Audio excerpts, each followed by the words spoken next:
Hi guys, so today I'm going to read for you this book, The Scarecrow and His Servant. Chapter 10, Marooned. Okay, let's get started right now. While the Scarecrow and his servant were floating down the river, two important conversations were taking place. The first one took place on the river bank, where Mr. Saccarelli was talking to the sergeant of the Scarecrow's regiment amid the wreckage of the battlefield. The last I seen of him, sir, was he was charging into battle like a good un. The sergeant told him. He made a fine figure of an officer. An officer, you say? Captain Scarecrow was one of the most gallant officers I ever saw. Fearless, you might say, or else you might say thick as a brick. But he did his duty by the regiment. Did he survive the battle? I couldn't tell you that, sir. I haven't seen him since. Mr. Saccarelli looked at the devastation all around them. By the way, he said, who won? The Duke of Brunswick, sir. According to the morning paper, very hard to tell from here. It was the King of Sardinia changing sides at the last minute that did for us. The lawyer made a mental note to congratulate his employers. The Buffaloni Corporation had important financial interests in Sardinia. No doubt they had reminded the king about them. Mind you, so the sergeant went on, we got a return battle next month. Oh, really? Yes, sir, and it'll go different next time because the King of Naples is coming in with us. The lawyer made a mental note to tell his employers that as well. If you hear any more of Captain Scarecrow, he said, here's my card. Good day. The other conversation took place through a window in a little farmhouse. Hey, you! Called Granny Ravens, perching among the geraniums in the window box. An old man and his wife were sitting at the table, wrapping their crockery in newspaper and putting it in a cardboard box. They both looked up in astonishment. Here, said the old man to his wife, that's old Carlo's pet. The one was escaped. Granny Raven clacked her beak impatiently. Yes, that's me, she said. If you've got in the wrong way round, he was my pet, and I didn't escape. I flew off to find a doctor, only it was too late. Now stop gaping like a pair of fly traps and pay attention. But you are talking, said the old woman. Yes, this is an emergency. Oh, said the old man gulping. Go on then. Not long before old Carlo died, Granny Raven said, he asked you both to go over and do something for him. Do you remember what that was? Well, yes, said the old woman. He asked us to sign a piece of paper. And did you? Yes, said the old man. Right, said Granny Raven. Then she clacked her beak again and looked at the table. What are you doing with that crockery? Packing, said the old woman. Ever since the Buffaloni factory opened, our springs dried up. We can't live here anymore. They are taking everything over. Them Buffalones is not like what it used to be. Poor old Carlos went well out of it, I reckon. Well, do you want to fight the Buffalones or give in, said the old man. And fight them, said the old man both at once. 2-1, said Granny Raven, looking at the old man very severely. We win. Now listen to me and do as what I say. Then Jack woke up.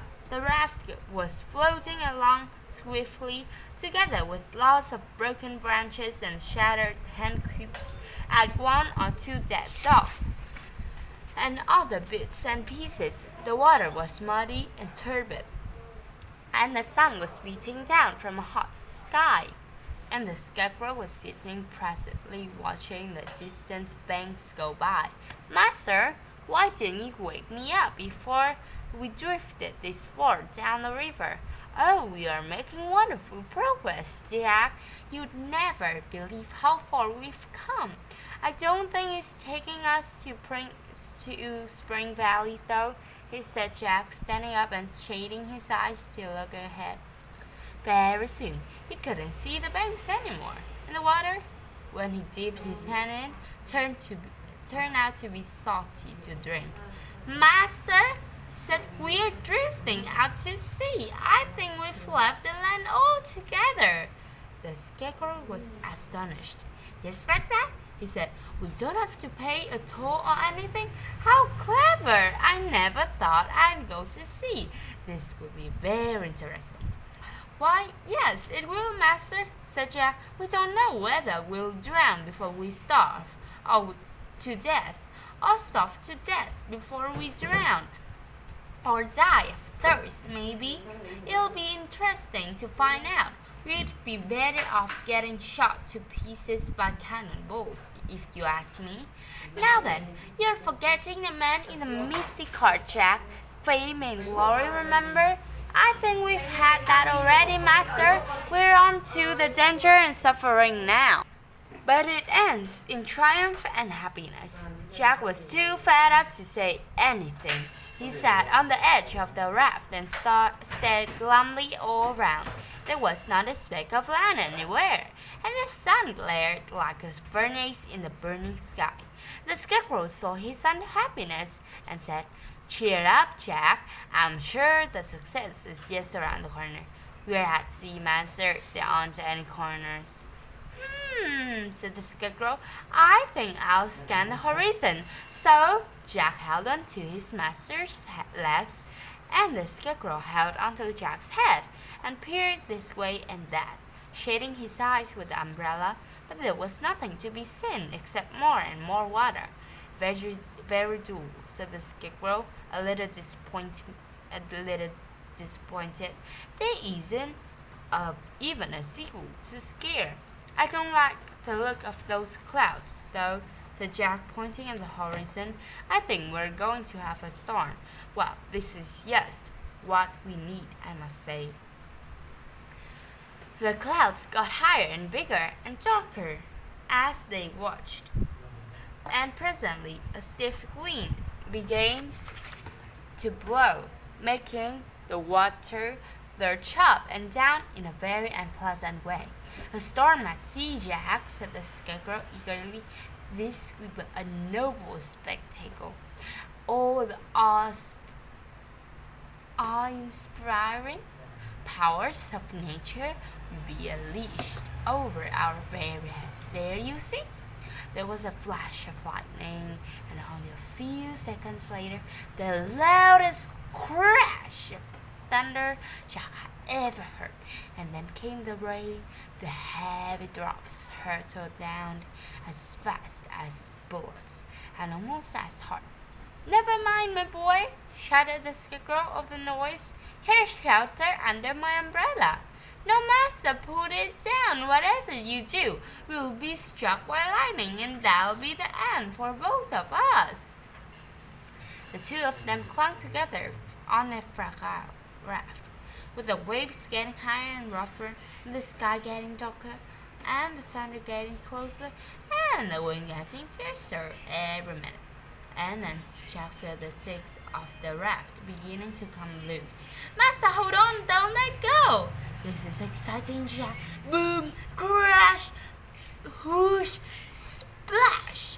Then the biggest wave of all swept over them, and the raft collapsed completely. "Oh no, it's coming apart! Help! Jack and the Scarecrow fell into the water among the loose sticks and bits of string that were all that was left of the raft. Master, help! I can't swim! Don't worry, my boy, I can float. You can hold on to me. I shan't let you down. Jack didn't dare open his mouth again in case he swallowed more sea. In mortal terror, he clung to his master as the waves hurled them in this way and that. How long they floated, he had no idea, but eventually the storm passed over, the waves calmed down, the clouds rolled away, and the sun came out. Jack was trembling with the effort of holding still, and weak from hunger and thirst, and still very frightened. So when the Scarecrow said something, he had to reply, "What's that, master? I didn't hear you." "I said I can see a tree, Jack." "What? Where?"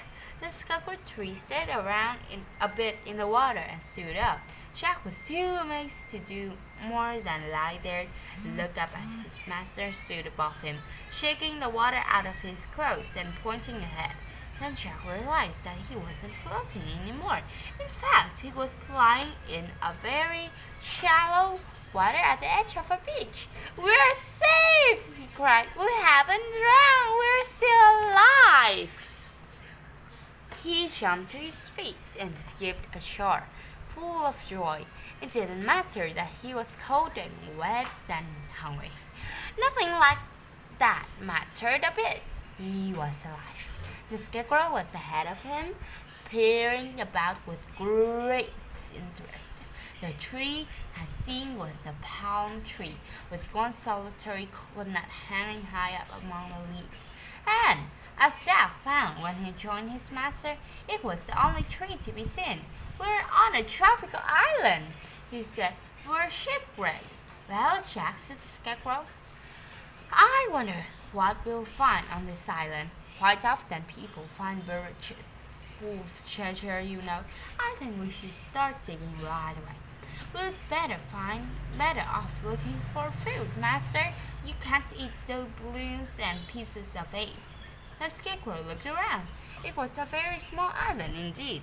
They could see all the way across it, and Jack recalled that even if he walked very slowly, it would only take him 10 minutes to walk all the way around the edge. "Never despair," said the Scarecrow. "I shall think of something."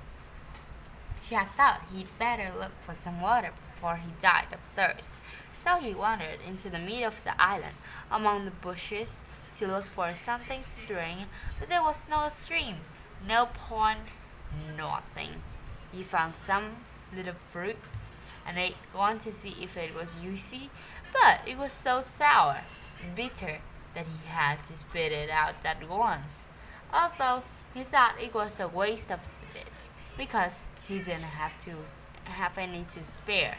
He looked at every different kind of leaf in case there was a cup-shaped one that had kept a drop of dew from the night before, but all the leaves were either flat and floppy, or dry and hairy, or thin and spiny, and none of them held a single drop of water. "Oh dear," he said to himself, "we're in big trouble now.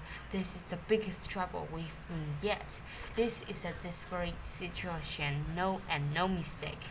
With a slow, unhappy treat, Jack continued his short walk around the island.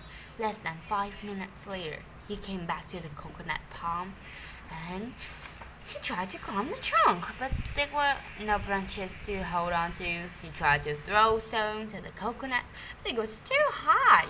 He tried to shake the trunk, but it didn't move. He moved into the shade and lay down, feeling so hungry and miserable and frightened that he began to cry. He found himself sobbing and weeping, and he couldn't stop. And he realized that although he was probably crying for himself, he was probably crying for the poor Scarecrow too, because his master wouldn't understand at all when he found his servant lying there dead and turning into a skeleton. He wouldn't know what to do. He'd be so distressed, and with no one to look after him, he'd just wander about the island forever until he fell apart. "Oh, Jack, Jack, my dear boy," he heard, and he felt a part of rough wooden arms embracing him. "Don't distress yourself. Life and hope, you know, life and hope." I'm sorry, Master, Jack said. I'll stop now. Do you have an interesting walk? Oh, yes, I found a bush that looks just like a turkey, and another bush with little flowers the same color as a starling's egg, and a stone exactly as big as a duck. It's full of interesting things. You know this island? Oh, and I found a little place that looks just like Spring Valley in miniature. Spring Valley, Master? I'd like to have a look at that. Then follow me. The scarecrow led him to a spot near the middle of the island, where the ground rose up a little way, and some bare rocks stood above the surface.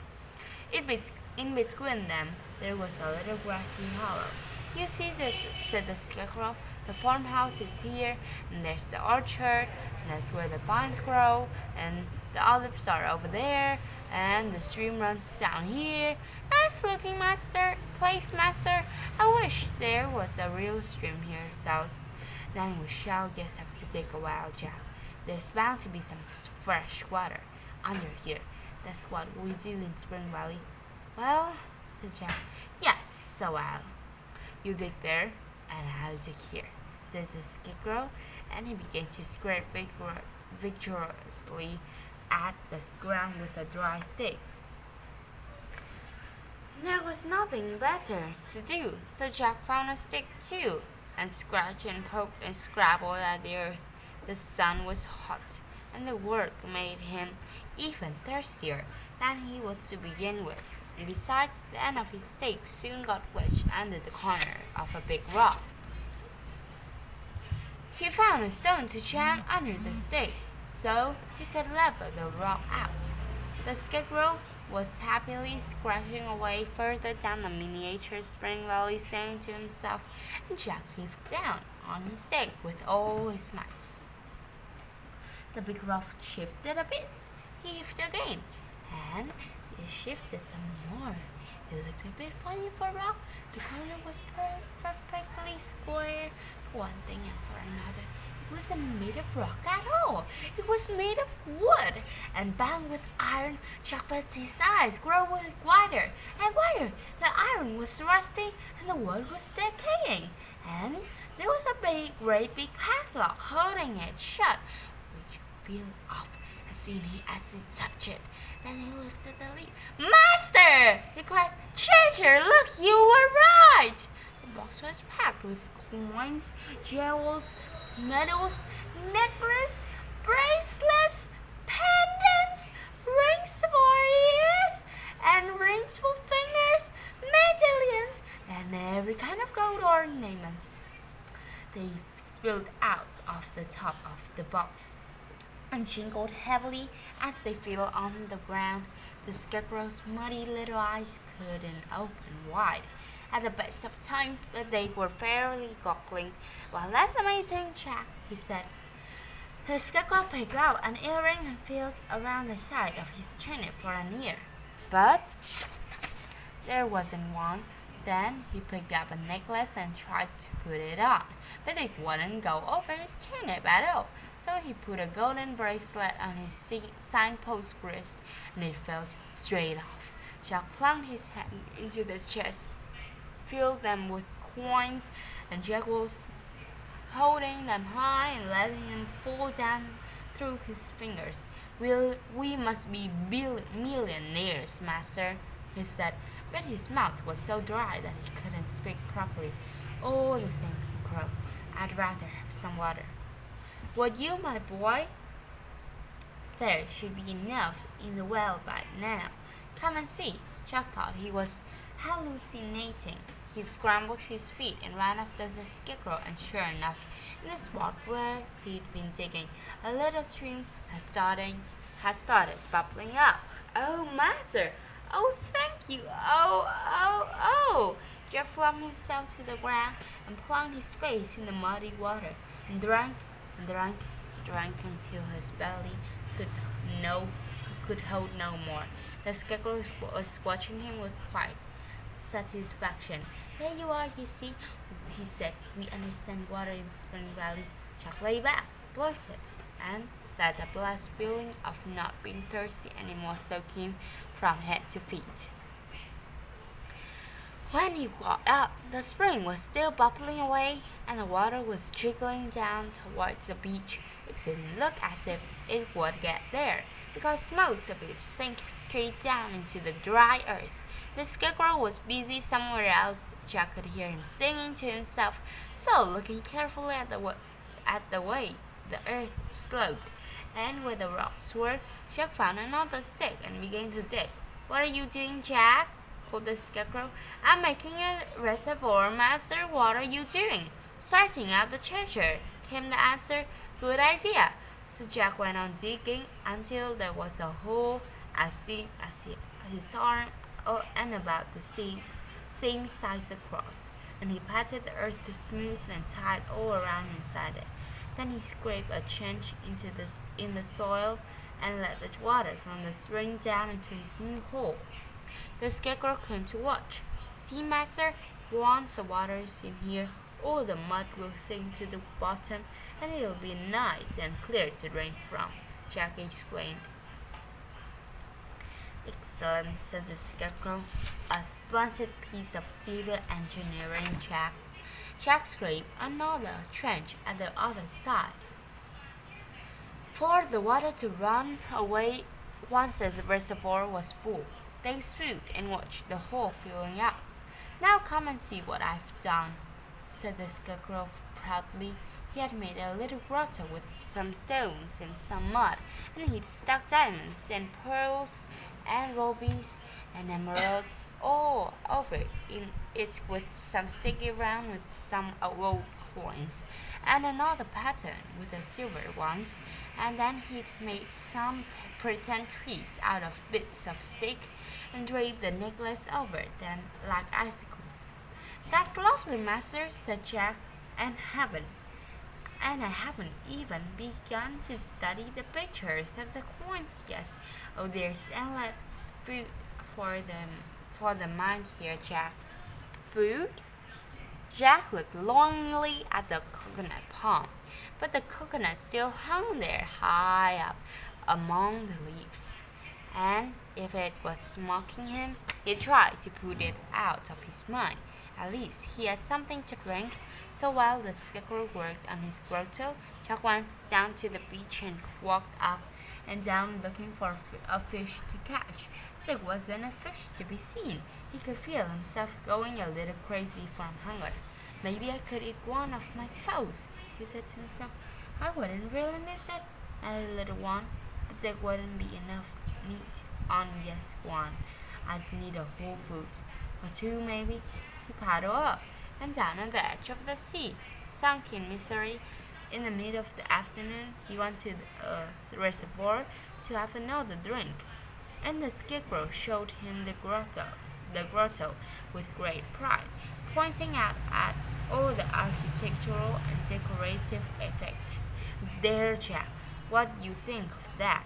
Do you see how I've arranged the stones, with all the light ones here and all the dark ones there? I think I'll go and look for some shells now, so to stick around the edge." But Jack, "What's the matter, my boy?"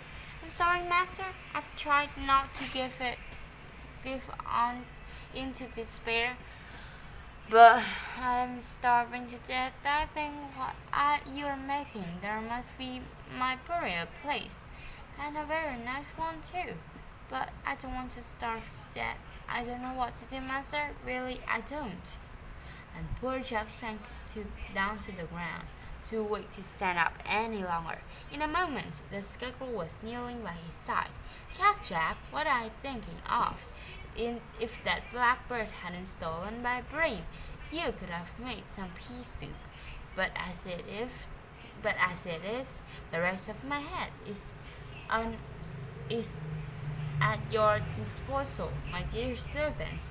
Cut yourself a slice of my turnip and feast them to your heart's content." So Jack struggled up and, not wanting to hurt the scarecrow's feelings, took his little pocket knife and tried to find a place to cut a slice of his master's turnip. The poor thing was so battered and bruised and dried out that it was scarcely a vegetable anymore, and it was as hard as a piece of wood. But Jack managed to find a bit round the back where he could cut a little slice, and he did, and crammed it into his mouth. Not all at once, my boy, you'll choke, he said the scarecrow. Nibble, that's the thing you do, and drink plenty of water. The turnip was hardly edible at all. It was dry and woody and bitter, and it took so much chewing that every mouthful took barely 5 minutes to soften and swallow.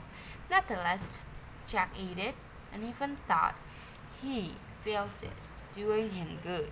By the time he'd finished, the scarecrow had come back with some pretty shells from the beach. They spent an hour or so sorting them out. Then they stuck them on the ceiling of the little grotto. Then they dug a lake around it and let some water into it from the stream. And Jack kept them going until sunset. And by then Jack's belly was so empty that he kept on making little moaning sounds, and the scarecrow offered him another slice of turnip. But there was hardly anything left to hack. A few bitter shreds were all Jack had for supper, and while he hugged his empty belly and tried to fall asleep, the scarecrow pottered about in the moonlight, fitting every gem and every gold ornament and every piece of priceless jewelry into the water palace until it was perfect, and it glittered over his reflection in the tiny lake, licking feet for the queen of the fairies. The end. Well, it's not the end, but I'm too thirsty and tired to read for you the rest of this. So thanks for listening to my stories, guys. Goodbye.